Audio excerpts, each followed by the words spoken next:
പരിശുദ്ധ അമ്മ പ്രത്യക്ഷപ്പെട്ട ഈ ആൾത്താരയിൽ കയറി നിൽക്കാനും എന്നെയും എൻ്റെ കുടുംബത്തെയും അമ്മയുടെ പ്രത്യക്ഷത്തിൻ്റെ സാക്ഷിയാക്കിയതിനും ഈശോയ്ക്കും മാതാവിനും കോടാനുകൂടി നന്ദി പറയുന്നു. എൻ്റെ പേര് ടോമി ജോസഫ്. ഞാൻ മൂവാറ്റുപുഴ വാഴക്കുളം സെൻറ്റ് ജോർജ് ഫൊറോന ചർച്ച ഇടവാംഗമാണ്. ഞാൻ ആദ്യമായിട്ട് കൃപാസനത്തിൽ വന്ന് ഉടമ്പടി എടുത്തത് 2019 ഫെബ്രുവരി മാർച്ച് 8-ാം തീയതിയാണ്. ഞാൻ ആദ്യമായിട്ട് ഇവിടെ വരാൻ കാരണം എൻ്റെ അനിയത്തി പറഞ്ഞാണ് ഞാൻ കൃപാസനത്തെ പറ്റി അറിയുന്നത്. അപ്പോൾ എൻ്റെ വീട് പണി നടന്നിട്ട് കുറച്ച് കഴിഞ്ഞപ്പോൾ വീട് പണിയെല്ലാം മുടങ്ങി കിടക്കുമായിരുന്നു. അപ്പോൾ ടോമിച്ചേട്ടൻ നമുക്ക് കൃപാസനത്തിൽ പോകാം, അവിടെ വന്ന പരിശുദ്ധ അമ്മ വഴി എല്ലാം നടത്തി തരുമെന്ന് പറഞ്ഞ അനിയത്തിയാണ് എന്നെയും കൂടി വിളിച്ചുകൊണ്ട് വന്ന് ഇവിടെ വന്ന് ഉടമ്പടി എടുത്ത് ഉടമ്പടി എടുത്ത് വീട്ടിൽ വന്നതിന് ശേഷം വീട് പണി മുടങ്ങിക്കിടന്ന കട്ടിലപ്പടിയിലെല്ലാം മാതാവിൻ്റെ വിശ്വാസ പ്രമാണം ചൊല്ലി തൈലം തൂത്ത് കഴിഞ്ഞ് കുറച്ച് ദിവസം കഴിഞ്ഞപ്പോഴത്തേനും വീടിൻ്റെ പണിയെല്ലാം ഉടനെ തന്നെ തുടങ്ങി. വീട് പണിയെല്ലാം പൂർത്തിയായി. വീട് പണി കഴിഞ്ഞ് തന്നെ ഉടനെ തന്നെ ആ വീട്ടിൽ നിന്ന് തന്നെ മോളെ കല്യാണം നടത്തണമെന്നായിരുന്നു ആഗ്രഹം. അതേപോലെ തന്നെ ആഗ്രഹം പോലെ മാതാവിൻ്റെ അനുഗ്രഹത്താൽ മാതാവിൻ്റെ സഹായത്താൽ ആ മോൾക്കിടെ കല്യാണവും നടന്നു. വീട് പണിയെല്ലാം തീർന്ന് കല്യാണവും നടന്നു. അതേപോലെ തന്നെ എനിക്ക് ഒരു പനി വന്നായിരുന്നു. പനി വന്നിട്ട് ചെറിയൊരു ആശുപത്രിയിലായിരുന്നു ആദ്യം പോയത്. അവിടെ ചെന്ന് ചെറിയ ടെസ്റ്റുകളൊക്കെ ചെയ്തു നോക്കിയിട്ടും പനി മാറുന്നില്ല. അങ്ങനെ ഇരിക്കെ തൊടുപുഴയിലൊരു ആശുപത്രി കൊണ്ടുചെന്ന് അവിടെ ചെന്നിട്ടും പല ടെസ്റ്റുകൾ ചെയ്തിട്ടൊന്നും പനി അറിയുന്നില്ല. അങ്ങനെ ഇരുന്നപ്പോൾ എൻ്റെ ഭാര്യ പറഞ്ഞു, നമ്മൾ ഉടമ്പടി എടുത്ത തൈലോ ഉപ്പോ ഉണ്ടല്ലോ, ഞാനത് വീട്ടിൽ നിന്ന് എടുത്തുകൊണ്ട് വരാമെന്ന് പറഞ്ഞാൽ നമ്മളത് വീട്ടിൽ നിന്ന് എടുത്തുകൊണ്ട് വന്ന് എനിക്ക് നല്ലതായിട്ട് പനിച്ചുകൊണ്ടിരിക്കുന്ന ഒരു സമയത്ത് അവൾ തൈലവും എന്നെ കുരിശ് വരപ്പിച്ച് ഉപ്പും നാവിൽ തൊട്ട് തന്നു. അപ്പം നേഴ്സുമാർ വന്ന് ബ്ലഡ് എടുത്തുകൊണ്ട് പോയി പരിശോധിച്ച് ടെസ്റ്റ് ചെയ്തപ്പം എൻ്റെ രോഗം കണ്ടുപിടിച്ച് പൂർണ്ണമായിട്ട് എനിക്ക് രോഗശാന്തി കിട്ടി. പിന്നെ അതുപോലെ തന്നെ മാതാവിൻ്റെ അനുഗ്രഹത്താൽ ഒത്തിരി കാര്യങ്ങൾ എനിക്ക് നടന്നു കിട്ടിയിട്ടുണ്ട്. അതിപ്പോൾ പറയാൻ സമയമില്ല. അതുകൊണ്ട് മോളുടെ എൻ്റെ പേര് സ്വർണ്ണ. എന്നെ മാതാവിൻ്റെ പ്രതീക്ഷീകരണത്തിൻ്റെ സാക്ഷിയാക്കി ഈ അൾത്താരയിൽ നിൽക്കാൻ പറ്റിയതിൽ മാതാവിനോടും ഈശോനോടും ഒരുപാട് നന്ദി പറയുന്നു. ഇതെൻ്റെ ചാച്ചൻ ടോമി, ഇതെൻ്റെ അമ്മ ബിജി, ഇതെൻ്റെ ഹസ്ബൻഡ് ബേസിൽ, എൻ്റെ 2 മക്കൾ ടാവിയനും കെയിനും. എനിക്ക് പറയാനുള്ളത്, എൻ്റെ ഫസ്റ്റ് ബേബിയുടെ ഡെലിവറി ടൈമിൽ എനിക്ക് എപ്പിഡ്യൂറലെടുത്തത് കുറച്ച് നേരത്തെ ആയിരുന്നു. ആദ്യത്തെ ഡെലിവറി ആയതുകൊണ്ട് തന്നെ പെയിൻ്റെ കാഠിന്യം കാര്യങ്ങളൊന്നും അറിയില്ല. അപ്പോൾ ചെറുതായിട്ട് പെയിൻ തുടങ്ങിയപ്പോൾ തന്നെ ഞാൻ പറഞ്ഞു, ഡോക്ടറെ എനിക്ക് പെയിൻ സഹിക്കാൻ പറ്റില്ല, എനിക്ക് എപ്പിഡ്യൂറലെടുത്തു എന്ന് പറഞ്ഞിട്ട് എപ്പിഡ്യൂറലെടുത്തു. അപ്പോഴേ അവർ പറഞ്ഞു, എപ്പിഡ്യൂറലെടുത്തേക്കണത് നേരത്തെ ആണെന്നുണ്ടെങ്കിൽ ലാസ്റ്റ് വരെ നമുക്ക് റിലീഫ് കിട്ടില്ല എന്നുള്ളത്. അങ്ങനെ തലേദിവസം രാത്രിയിൽ എന്നെ ലേബർ റൂമിൽ കയറ്റിയതാണ്. പിറ്റേ ദിവസം രാവിലെ ആയിരുന്നു എനിക്ക് എപ്പിഡ്യൂറൽ തന്നത്. പിറ്റേന്ന് വൈകിട്ടൊരു 5 മണിയൊക്കെ ആയപ്പോഴേക്കും എനിക്ക് ഭയങ്കരമായിട്ട് വേദന തുടങ്ങി. അപ്പോൾ ഞാൻ പറഞ്ഞു, ഇത്ര നേരം എനിക്ക് വലിയ വേദനയൊന്നുമില്ലായിരുന്നു, പക്ഷേ ഇപ്പോൾ എനിക്ക് വേദന സഹിക്കാൻ പറ്റില്ല, നിങ്ങൾ എപ്പിഡ്യൂറൽ എടുത്തേക്കണത് ശരിയായിട്ടില്ല, അല്ലെങ്കിൽ ഇത് ബൂസ്റ്റ് ചെയ്ത് ശരിയായിട്ടില്ല എന്നൊക്കെ ഡോക്ടറിനോടും നഴ്സസിനോടും ചോദിക്കാൻ തുടങ്ങിയിട്ട് ഞാൻ ഭയങ്കരമായിട്ട് കരയാൻ തുടങ്ങി. അത് കഴിഞ്ഞിട്ട് ഡോക്ടർ വന്ന് നോക്കിയിട്ട് പറഞ്ഞു, PV ചെയ്ത് നോക്കിയിട്ട് പറഞ്ഞു ഡൈലേഷൻ ആയിട്ടില്ല, ഇനി ഒരു 3 അവേഴ്സോടെയും കഴിഞ്ഞിട്ട് നോക്കാമെന്ന് പറഞ്ഞു. അങ്ങനെ ഒരു 4 മണിക്കൂറോളം ഞാൻ ഭയങ്കരമായിട്ട് എനിക്ക് സഹിക്കാൻ പറ്റാത്ത അത്ര പെയിനായിരുന്നു. അപ്പം കൂടെ നിന്നത് അമ്മയായിരുന്നു. അപ്പം ഞാൻ അമ്മേനോട് പറഞ്ഞു, എനിക്ക് വേദനയും സഹിക്കാൻ പറ്റുന്നില്ല, അതിനിടയ്ക്ക് എനിക്ക് ചൂടും പറ്റുന്നില്ല എന്ന് പറഞ്ഞു. അപ്പോൾ AC വെൻറ്റിൻ്റെ തൊട്ട് താഴെയാണ് ഞാൻ കിടക്കണേ, പക്ഷേ എനിക്ക് ചൂട് ഒട്ടും പറ്റണില്ല, ചത്തു പോകാൻ തുടങ്ങണ പോലെ തോന്നുക.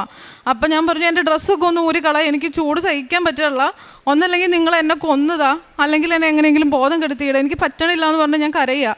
അപ്പം നോക്കുമ്പം എൻ്റെ ഓപ്പോസിറ്റ് മാതാവിൻ്റെ ഒരു രൂപം ഇരിക്കുന്നുണ്ട്. ഞാൻ ആ രൂപത്തിൽ നോക്കി മാതാവിനോട് പ്രാർത്ഥിച്ചു, എങ്ങനെയെങ്കിലും എന്നെ ഒന്ന് ഉറക്കിത്താ, അല്ലെങ്കിൽ ഈ പെയിൻ എങ്ങനെയെങ്കിലും എനിക്കൊന്ന് കുറച്ച് തന്നെ കൊണ്ട് പറ്റുന്നില്ല എന്ന് പറഞ്ഞു. എനിക്കാണെങ്കിൽ സിസേറിയൻ ഭയങ്കര പേടിയാണ്. ആദ്യം മുതലേ ഞാൻ പ്രാർത്ഥിക്കുന്നുണ്ട്, മാതാവേ എനിക്ക് ഡെലിവറി ആക്കി തരണേന്ന്. അപ്പോൾ ചാച്ചൻ്റെ അടുത്ത് പറയുമ്പോൾ ചാച്ചൻ പറയും, നീ പേടിക്കൊന്നും വേണ്ട, മാതാവിനോട് പ്രാർത്ഥിച്ചാൽ മതി, മാതാവിൻ്റെ തൈലം തൊട്ട് കുരിശ് വരച്ച് തേനും കഴിച്ച് കഴിഞ്ഞിട്ടുണ്ടെങ്കിൽ നീ പോലും അറിയാതെ നിൻ്റെ ഡെലിവറി നടക്കും, പേടിക്കൊന്നും വേണ്ടെന്ന്. അപ്പം അതിന് മുന്നേ അമ്മ എൻ്റെ അടുത്ത് പറഞ്ഞു, നീ പേടിക്കൊന്നും വേണ്ട, താഴത്തെ ചാപ്പലിൽ ചാച്ചൻ കയ്യും വിരിച്ച് മുട്ടിൽ നിൽക്കുന്നുണ്ട്, അപ്പം മോന് വേദനയൊന്നും അറിയാതെ തന്നെ ബേബി വന്നോളൂ എന്ന് പറയുന്നുണ്ട്. അപ്പം എനിക്കാണെങ്കിൽ വേദനയൊന്നും ഒട്ടും കുറയണമില്ല. അങ്ങനെ അമ്മ എനിക്ക് ഒന്നും കൂടി മാതാവിൻ്റെ തൈലം നാവിൽ തൊട്ട് തന്നു. അതിനുശേഷം എടുക്കുക എന്ന് പറയുമ്പം അമ്മ സിസ്റ്ററിൻ്റെ അടുത്തൊരു എന്തെങ്കിലും വീശാനുണ്ടോ എന്ന് ചോദിച്ചു. അപ്പോൾ സിസ്റ്റർ എടുത്ത് തന്നത് ഒരു കൃപാസനം പത്രമായിരുന്നു. ആ കൃപാസനം പത്രം കൊണ്ട് അമ്മ എന്നെ വീശാൻ തുടങ്ങി. അത്ര ഞാൻ ഓർക്കണുള്ളൂ. അത് വീശി തുടങ്ങി അങ്ങനെ ഞാൻ ഉറങ്ങിപ്പോയി. പിന്നെ ഞാൻ കണ്ണു തുറക്കുമ്പോൾ കാണുന്നത് ഡോക്ടേഴ്സിനെയാണ്. അപ്പോൾ ഞാൻ ഡോക്ടറിനോട് പറഞ്ഞു, ഇനി എനിക്ക് ഡെലിവറി വേണ്ട, വേദന സഹിക്കാൻ പറ്റില്ല, സിസേറിയൻ ചെയ്ത് നിങ്ങൾ ബേബിനെ പുറത്തെടുത്തു എന്ന് പറഞ്ഞു. അപ്പോൾ ഡോക്ടർ പറഞ്ഞു, സ്വർണ്ണാതി ബേബിയുടെ ഹെഡ് വന്നു, പുഷ് ചെയ്തു, ഇപ്പോൾ തന്നെ ബേബി വരുമെന്ന് പറഞ്ഞു. അങ്ങനെ പെട്ടെന്ന് തന്നെ തൊട്ടടുത്ത റൂമിലേക്ക് എന്നെ ഷിഫ്റ്റ് ചെയ്തു. ആദ്യം ഞാൻ പുഷ് ചെയ്തു, ബേബി വന്നില്ല. രണ്ടാമത് പുഷ് ചെയ്തപ്പോൾ തന്നെ ബേബി പുറത്തു വന്നു. പക്ഷേ ബേബി പുറത്തു വന്നതേ ഞാൻ അറിഞ്ഞിട്ടില്ല. ഡെലിവറി കഴിഞ്ഞു എന്നുള്ള സംഭവം എനിക്ക് മനസ്സിലാവുള്ളൂ, കാരണം ഞാൻ ആ പെയിൻ അറിഞ്ഞില്ല. അപ്പം അടുത്ത് നിന്നിട്ട് ഹസ്ബൻഡ് പറഞ്ഞു ഇതേ നമ്മുടെ ബേബി എന്ന് പറഞ്ഞു. അന്നേരമാണ് എനിക്ക് മനസ്സിലാവേണ്ടത് ഡെലിവറി കഴിഞ്ഞു, കൊച്ചു പുറത്തു വന്നു എന്നുള്ളത്. അത് കഴിയുമ്പോൾ പുള്ളി എൻ്റെ അടുത്ത് ചോദിക്കുക ഇത്രയേ ഉള്ളൂ ഡെലിവറി, നീ ജസ്റ്റ് പുഷ് ചെയ്തപ്പോഴേക്കും കൊച്ചു പുറത്തു വന്നുല്ലോ എന്നുള്ളത്. അപ്പം ചാച്ചൻ പറഞ്ഞ പോലെ തന്നെ മാതാവിൻ്റെ അടുത്ത് പ്രാർത്ഥിച്ചു. മാതാവിൻ്റെ അനുഗ്രഹം കൊണ്ട് ഞാൻ പോലും അറിയാതെ എൻ്റെ ഫസ്റ്റ് ഡെലിവറി നടന്നു. പിന്നെ എനിക്ക് പറയാനുള്ളത്, ഞങ്ങൾ പോളണ്ടിൽ വർക്ക് ചെയ്യാണ്. ഞങ്ങൾക്ക് അവിടെ ഒരു മാൻ പവർ ഏജൻസിയാണ്, എംപ്ലോയ്മെൻറ്റ് ഏജൻസിയാണ്. അപ്പം നമ്മൾ നാട്ടിൽ നിന്ന് നമുക്ക് ഒരുപാട് ക്ലയൻസ് ഉണ്ട് വിസ ചെയ്യാനായിട്ട്. അപ്പം കൂടുതൽ ക്ലയൻസ് നമുക്ക് റെഫറൻസ് ത്രൂ വരുന്നത്. അപ്പം നമ്മളെ ഭയങ്കരമായിട്ട് ട്രസ്റ്റ് ചെയ്തേക്കുന്ന ആൾക്കാരാണ്. അപ്പം ഇടയ്ക്ക് പോളണ്ട് നമുക്ക് ഈ വിസയ്ക്ക് സബ്മിറ്റ് ചെയ്യാനായിട്ട് ഡ്രോ സിസ്റ്റ് ആക്കി. അപ്പോൾ ഡ്രോ സിസ്റ്റ് ആക്കി കഴിഞ്ഞപ്പോഴേക്കും ആളുകൾക്കൊന്നും ഡ്രോയിൽ ഡേറ്റ് കിട്ടുന്നില്ല. എല്ലാവരും ഒരുപാട് നാളായിട്ട് വെയിറ്റ് ചെയ്യുന്ന ആൾക്കാരാണ്. ആ സമയത്ത് പോളണ്ടിൽ തന്നെയുള്ള ഒരാൾ പറഞ്ഞു നിങ്ങൾക്ക് ഡേറ്റ് എടുത്ത് തരാം, ഷുവർ വിസയും ചെയ്തു തരാം, ഇനീഷ്യൽ നിങ്ങൾ പേയ്മെൻ്റ് ഒന്നും തരണ്ട, നിങ്ങളുടെ ഫയൽസും പാസ്പോർട്ട്സും മാത്രം നമുക്ക് തന്നാൽ മതി എന്ന് പറഞ്ഞു. അപ്പോൾ ഞങ്ങളുടെ ക്ലയൻസിൻ്റെ അടുത്ത് സംസാരിച്ചപ്പോൾ അവർ പറഞ്ഞു കുഴപ്പമില്ല, ഇനീഷ്യൽ പേയ്മെൻ്റ് ഒന്നും കൊടുക്കണ്ടല്ലോ, കൊടുത്തു നോക്കാൻ ചേച്ചി എന്ന് പറഞ്ഞു. അങ്ങനെ ഞങ്ങൾ ഈ പോളണ്ടിലുള്ള ആൾ പറഞ്ഞത് വെച്ചിട്ട് ഒരാൾക്ക് 26ഓളം വരുന്ന ഞങ്ങളുടെ ക്ലയൻസിൻ്റെ പാസ്പോർട്ടും ഡോക്യുമെൻറ്റ്സും കൊണ്ട് കൊടുത്തു. അത് കൊടുക്കുന്ന സമയത്തും അവരെ ഞങ്ങൾക്ക് ഭയങ്കരമായിട്ട് പരിചയമില്ലാത്തതുകൊണ്ട് ചാച്ചൻ്റെ അടുത്ത് പറഞ്ഞപ്പോൾ ചാച്ചൻ പറഞ്ഞു പേടിക്കേണ്ട, നമുക്ക് മാതാവിൻ്റെ കാശുരൂപമൊക്കെ വെച്ച് പ്രാർത്ഥിച്ചു കുരിശൊക്കെ വരച്ചിട്ട് കൊടുത്തു വിടാമെന്ന് പറഞ്ഞ് ഞങ്ങൾ കാശുരൂപം ഓരോരുത്തരുടെ ഫയലും പാസ്പോർട്ടും എടുത്ത് അതിൽ കാശുരൂപം വെച്ച് കുരിശ് വരച്ചിട്ടാണ് ഞങ്ങൾ ഫയൽ കൊടുത്തു വിടണേ. അങ്ങനെ ഫയൽ കൊടുത്തു വിട്ടിട്ട് ഒരാഴ്ചയൊക്കെ കഴിയുമ്പോഴേക്കും കുറച്ച് പേർക്ക് വിസ അടിക്കും. അപ്പോൾ വിസയുടെ ഫോട്ടോ നിങ്ങൾക്ക് അയച്ചു തന്നു കഴിയുമ്പോൾ നിങ്ങൾ പേയ്മെൻറ്റ് ചെയ്താൽ മതി എന്ന് പറഞ്ഞു. അങ്ങനെ ഒരു 1 വീക്കൊക്കെ കഴിഞ്ഞ് കഴിഞ്ഞപ്പം ഒരാളുടെ പാസ്പോർട്ടിൽ വിസ സ്റ്റാമ്പ് ചെയ്തതിൻ്റെ ഒരു ഫോട്ടോ ഇവർ ഞങ്ങൾക്ക് അയച്ചു തന്നു. അത് ജസ്റ്റ് ഒന്ന് നോക്കിയപ്പോൾ തന്നെ ഞങ്ങൾക്ക് മനസ്സിലായി ഇത് ഫേക്കാണ്, ഇവർ പൈസ തട്ടിക്കാനായിട്ടുള്ള സംഭവമാണ്. അപ്പോൾ ഞങ്ങൾ പറഞ്ഞു നിങ്ങളുടെ വിസയും കാര്യങ്ങളൊന്നും ഞങ്ങൾക്ക് വേണ്ട, ഞങ്ങൾ തന്നേക്കുന്ന പാസ്പോർട്ട്സ് എത്രയും പെട്ടെന്ന് തിരിച്ചെത്തിക്കണമെന്ന് പറഞ്ഞു. അങ്ങനെ പറഞ്ഞതിന് ശേഷം അവർ പറയും 2 ദിവസം കഴിഞ്ഞ് തരാം, 3 ദിവസം കഴിഞ്ഞ് തരാം. അങ്ങനെ ഓരോ ഡേറ്റ് അവർ മാറ്റിക്കൊണ്ടേയിരുന്നു. പാസ്പോർട്ട്സ് ഞങ്ങളുടെ കയ്യിൽ തിരിച്ച് കിട്ടുന്നില്ല. ഞങ്ങളുടെ ക്ലയൻസ് ആണെങ്കിൽ ഞങ്ങൾ ട്രസ്റ്റ് ചെയ്തിട്ട് ഞങ്ങളുടെ കയ്യിൽ അവരുടെ പാസ്പോർട്ട് തന്നതാണ്. അങ്ങനെ ഇരിക്കുന്ന സമയത്ത് ചാച്ചൻ പറഞ്ഞു നീ ഒന്നും കൊണ്ടും പേടിക്കണ്ട, മാതാവിൻ്റെ അടുത്ത് പ്രാർത്ഥിച്ചോ, പ്രതിഷീകരണ പ്രാർത്ഥന ചൊല്ലിക്കോ, മാതാവ് സഞ്ചാരി മാതാവ് ആ ഡോക്യുമെൻറ്റ്സിൽ കൂടെ ഉണ്ട്, അത് നമുക്ക് തിരിച്ച് എത്തിച്ച് തരുമെന്ന് പറഞ്ഞു. അതുപോലെ തന്നെ ആ സമയത്ത് എന്ത് ചെയ്യും, ഞങ്ങൾക്ക് 2 പേർക്കും ഹിന്ദി ഫ്ലുവൻ്റായിട്ട് സംസാരിക്കാൻ അറിയില്ല. ഈ പാസ്പോർട്ട്സ് എല്ലാം ഡൽഹിയിലാണ് ഉള്ളതെന്ന് ഞങ്ങൾ അറിഞ്ഞു. പക്ഷേ ഡൽഹിയിൽ പോകാനോ അല്ലെങ്കിൽ അവിടെ ചെന്ന് കഴിഞ്ഞ് കഴിയുമ്പം ഇവർ പറയുന്ന ലൊക്കേഷനിൽ ചെല്ലാമെന്ന് ഇവരുടെ ലാംഗ്വേജ് ഒന്നും ഞങ്ങൾക്ക് പ്രോപ്പറായിട്ട് അറിയില്ല. അങ്ങനെ ഞാൻ എൻ്റെ ഒരു ഫ്രണ്ടിനെ വിളിച്ച് പറഞ്ഞു എടാ ഇങ്ങനൊരു പ്രശ്നമുണ്ട്.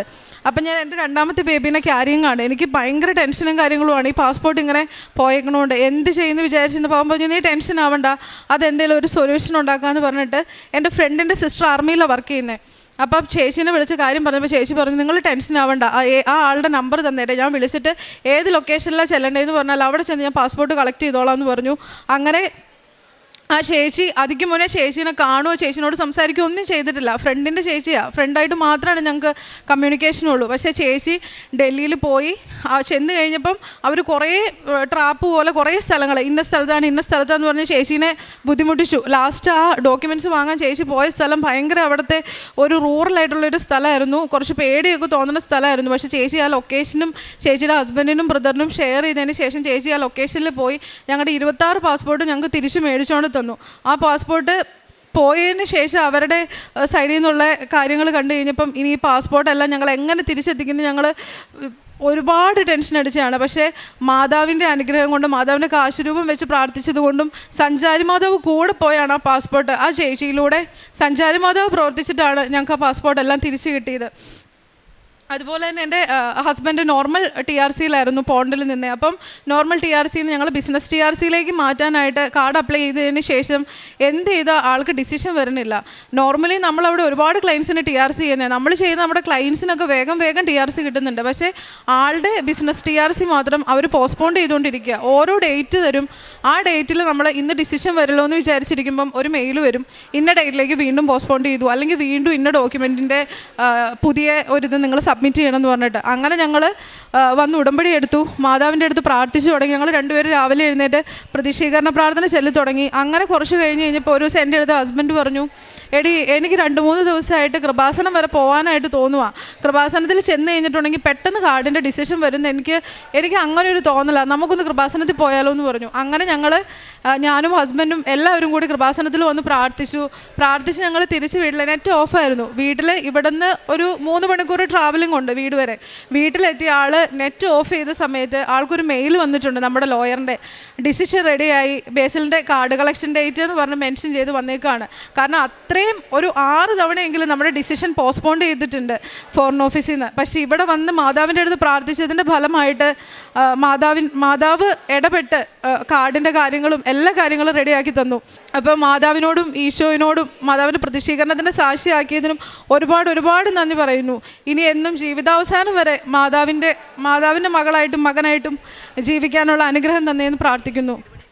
അതുപോലെ തന്നെ വീട് പണിയുന്ന സമയത്ത് കുറേ പ്രാവശ്യം വീട് പണി സ്ലോ ആവും കാര്യങ്ങളൊക്കെ ചെയ്തപ്പോൾ പലരും പറഞ്ഞു ഇനി ഇത് ഫുള്ള് കംപ്ലീറ്റ് ചെയ്യാനൊന്നും നിൽക്കണ്ട, മോക്ക് 28 വയസ്സായാലേ നിങ്ങൾ കല്യാണം കഴിച്ചു വിടുന്നത്. പക്ഷേ ഞാൻ എപ്പോഴും ചാച്ചൻ്റെ അടുത്ത് പറയുമായിരുന്നു, നമ്മുടെ വീട് പണി എല്ലാ പണിയും തീർന്ന് വീട്ടിൽ നിന്ന് പ്രാർത്ഥിച്ച് എല്ലാവർക്കും സ്തുതി കൊടുത്ത് ഇറങ്ങണം എന്ന് എൻ്റെ ആഗ്രഹം എന്ന്. അതേപോലെ എൻ്റെ ആഗ്രഹം പോലെ തന്നെ മാതാവ് ആഗ്രഹിച്ച് ഒരു കാര്യങ്ങൾ പോലും, ഒരു കുഞ്ഞു കാര്യങ്ങൾ പോലും എൻ്റെ ആഗ്രഹത്തിനൊപ്പം മാതാവ് നടത്തി തന്നു. കാരുണ്യ പ്രവൃത്തികളായിട്ട് ഞാൻ ചെയ്യുന്നത്, എന്നെ കഴിയും വിധം എല്ലാ ചേട്ടന്മാർ, പപ്പന്മാർ, അമ്മൂമ്മമാരൊക്കെ എന്തെങ്കിലും സഹായത്തിന് വരുവാണെങ്കിൽ അതുപോലെ ചായ കുടിക്കാനോ ചോറിനാനോ ഒക്കെ ഉള്ള പോലെ പൈസ ഉള്ള പോലെയൊക്കെ കൊടുത്ത് സഹായിക്കാറുണ്ട്. പത്രം കൊടുക്കാനാണെങ്കിൽ ഓട്ടോറിക്ഷ സ്റ്റാൻഡിലും അതേപോലെ തന്നെ വീടുകളിൽ കൊണ്ട് കൊടുക്കാറുണ്ട്, ഓട്ടോറിക്ഷ സ്റ്റാൻഡിൽ കൊടുക്കാറുണ്ട്. പിന്നെ ഏതെങ്കിലും ഹോസ്പിറ്റലുകളിൽ ചെന്ന് അവിടെ വിശ്വാസപ്രമാണം ചൊല്ലി എല്ലാവർക്കും പേപ്പർ കൊടുക്കാറുണ്ട്. ഇന്ന് പള്ളിയിൽ പോകാനൊക്കെ ആണെങ്കിലും എനിക്ക് എല്ലാ ദിവസവും പോകാൻ സാധിക്കുന്നിടത്തോളം ദിവസമൊക്കെ ഞാൻ പള്ളിയിൽ പോകും. ബൈബിൾ വായിക്കാനാണെങ്കിലും മുടങ്ങുന്ന ദിവസമൊക്കെ എല്ലാ ദിവസവും തന്നെ വായിക്കാറുണ്ട്. മുടങ്ങുന്ന ദിവസങ്ങളിലൊക്കെ ആയാലും എനിക്കറിയാവുന്നത് സങ്കീർത്തനങ്ങൾ 125, 127, യേശയ്യ 45, സങ്കീർത്തനം 90, 91 അതൊക്കെ ഞാൻ മനസ്സിലായാലും ബൈബിൾ ചൊല്ലിക്കൊണ്ട് നടക്കാറുണ്ട്. പള്ളിയിൽ ഞായറാഴ്ച ദിവസങ്ങളിൽ ഒരു ദിവസമൊക്കെ മുടങ്ങാറുണ്ട് കുർബാന. 8 ദിവസത്തിലൊരിക്കൽ അല്ലെങ്കിൽ 15 ദിവസത്തിലൊരിക്കൽ ഞാൻ കുമ്പസാരിക്കാറുണ്ട്. ഇതൊക്കെയാണ് എൻ്റെ ആത്മീയ ജീവിതങ്ങൾ. ഇത്രയും അനുഗ്രഹങ്ങൾ ചെയ്തു തന്ന ഈശോയ്ക്ക് മാതാവിന് കോടാനുകോടി നന്ദി പറയുന്നു. അങ്ങ് എനിക്ക് രക്ഷയുടെ പരിചയം നൽകി, അവിടുത്തെ വലതു കൈ എന്നെ താങ്ങി നിർത്തി, അവിടുത്തെ വാത്സല്യം എന്നെ വലിയവനാക്കി. സങ്കീർത്തനം 18:35 ദൈവമാണ് നമ്മുടെ രക്ഷയുടെ കവചം. നമ്മെ കാത്തു സൂക്ഷിക്കുന്ന ദൈവം ജീവിതത്തിലെ ഓരോ പരീക്ഷണങ്ങളിലും ദുഃഖങ്ങളിലും നമ്മെ കാത്തു സംരക്ഷിക്കുകയാണ്. നമ്മെ കരുതുന്ന ഒരു ദൈവമാണ് നമ്മുടെ കൂടെയുള്ളത്. നമ്മുടെ ഉടമ്പടി ജീവിതത്തിൽ പരിശുദ്ധ അമ്മയുടെ ഇടപെടലിലൂടെയാണ് ദൈവം നമ്മെ ഒരു ആത്മീയ കവചം പോലെ കാത്തു പരിപാലിക്കുന്നത്. അവിടുത്തെ വലതു കൈയാണ് നമ്മെ താങ്ങി നിർത്തുന്നത്. ഉടമ്പടി പ്രാർത്ഥനകൾ വഴി ഈശോയുടെയും അമ്മയുടെയും അനുഗ്രഹങ്ങൾ അടുത്തറിയുന്നവരാണ് ഉടമ്പടി മക്കൾ. പ്രാർത്ഥനയിൽ വിശ്വസ്തയോടെ നമ്മൾ പ്രാർത്ഥിക്കുമ്പോൾ നമ്മളെ വീഴാതെ കാത്ത് പരിപാലിക്കുന്നതും നമ്മളെ നിലനിർത്താൻ സഹായിക്കുന്നതും ഈശോയും അമ്മയുമാണ്. അങ്ങനെയുള്ള ഒരു ദൈവത്തിൻ്റെ സംരക്ഷണവും ആ താങ്ങി നിർത്തുന്ന ആ ദൈവത്തിൻ്റെ സ്നേഹവും അടുത്തറിഞ്ഞ ഒരു കുടുംബത്തിൻ്റെ ദൈവാനുഭവ സാക്ഷ്യമാണ് നാം ഇപ്പോൾ കേട്ടത്. ടോമി ജോസഫ് എന്ന സഹോദരനും മക്കളും നമ്മളോട് ഷെയർ ചെയ്തത്. 10 മാസത്തോളം മുടങ്ങിക്കിടന്ന ഒരു വീട് പണിയായിരുന്നു. ആ സമയത്താണ് കൃപാസനത്തെ പറ്റി അറിയുകയും ഫണ്ട് ഇഷ്യൂസിൻ്റെ പ്രശ്നമായതിനാൽ പരിശുദ്ധ അമ്മ ജീവനോടെ പ്രത്യക്ഷപ്പെട്ട ഈ ആലയത്തിൽ വന്ന് പ്രാർത്ഥിക്കുകയും അതിൻ്റെ ഫലമായിട്ട് സമയ ചുരുക്കത്തിൻ്റെ അമ്മ തന്നെയാണ് അവിടെ ഇടപെടുകയും അത്രയും നാൾ കിട്ടാതിരുന്ന ഓരോ ഫണ്ടും ലോണും എല്ലാം പാസ്സാകുകയും അതിന് എത്രയും പെട്ടെന്ന് തന്നെയാണ് ആ വീട് പണി പൂർത്തിയാക്കാൻ സാധിക്കുകയും അതിനോടൊപ്പം തന്നെയാണ് ആ സാമ്പത്തിക ബുദ്ധിമുട്ടുകളുടെ സമയത്ത് സാമ്പത്തിക ഞെരുക്കങ്ങളുടെ ആ നിമിഷങ്ങളിൽ തന്നെയാണ് മകളുടെ കല്യാണവും തീരുമാനിച്ചത്. എല്ലാ പ്രശ്നങ്ങളുടെയും നടുവിൽ തന്നെ ഈശോയുടെയും അമ്മയുടെയും ഒരു വലിയ ഇടപെടലിലൂടെയാണ് ഈ മകളുടെ കല്യാണവും വീട് പണിയും എല്ലാം പൂർത്തിയാക്കാൻ സാധിച്ചത്.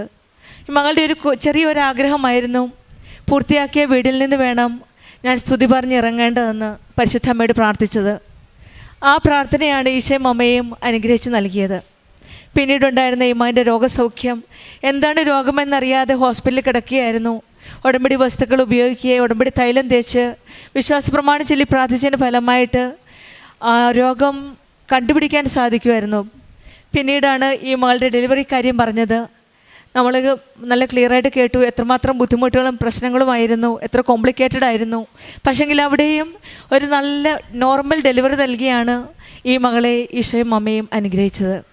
ഉടമ്പടി മക്കളുടെ ജീവിതത്തിൽ ഇതാണ് നമ്മൾ പറയുന്നത്, നമ്മുടെ കൂടെ എപ്പോഴും ഒരു രക്ഷയുടെ കവചമാണ്.